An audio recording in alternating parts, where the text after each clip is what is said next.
if I stutter or if I have to pause. The last time I spoke on Kenny's behalf was almost 22 years ago when I was given a toast at his wedding. But this is a sad occasion, but let's put our grief aside and celebrate Kenny's life.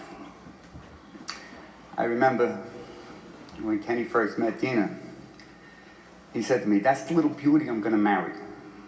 And so he did. Dina, you have been a lioness. You've been a strong, dedicated, wonderful mother and wife. Victoria and Tara have become such wonderful young ladies. And that's a testament to what a wonderful mother you are. In the years to come, raising Ava without Kenny at your side is going to be difficult. But I'll state the obvious when I say that Kenny would want you to continue to be that pillar of strength that you have been all these years.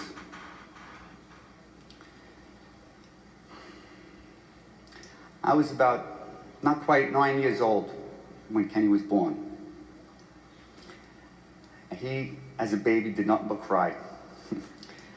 And you can ask my mother, this is true. I asked her if we can bring him back. Return him. It's too loud. After she got done laughing, she explained to me, "It doesn't work that way, Johnny. Get used to it, you know."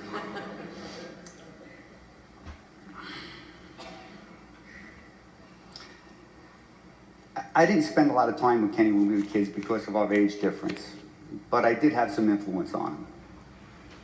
When he was 17 years old, he came to the floor and began working. And by the time he was 21 years old, he became a member of the exchange. He was the youngest broker on the floor at that time. After a few years, he developed a brokerage operation like mine. And we worked successfully, side by side, for years, having a lot of laughs. And that's one thing about Kenny is he would look to brighten a tense moment. Like now, from my friends from the floor here, they'll agree that when the markets were busy, you feel like you're in a pressure cooker. And Kenny would always break the tension a little bit by saying something really dumb. Like he'd come up to me like he had something really important to say and say, "John, I just saved a bunch of money on my car insurance." You know? Well, is my pinky ring distracting you? You know, it's something like something silly, something a little foolish, but offbeat, but something to make a tense moment a little bit brighter. I'll always miss that.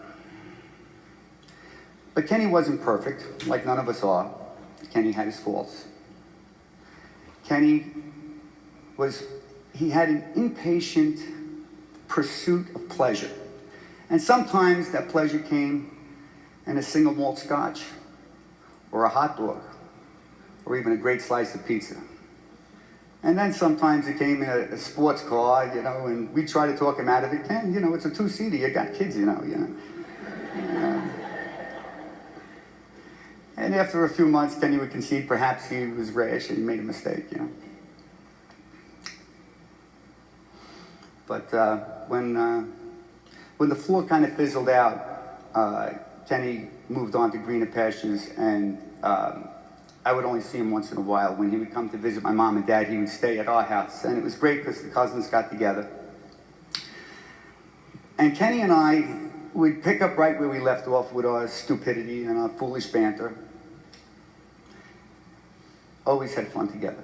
One of the funny things, though, when Kenny would come, my kitchen would be used at all weird hours. I mean, Kenny was known for his midnight snacks, you know? And, well, in Kenny's case, it was more like a midnight 7-course meal, you know? I mean, I would wake up to mushu pork and pancakes cooking on my stove at 2:30 in the morning. I'm not kidding you, really. And he even put the egg rolls in the toaster oven because he didn't want to use the microwave because then they get mushad. You can't have that, you know. Not mushad, no. But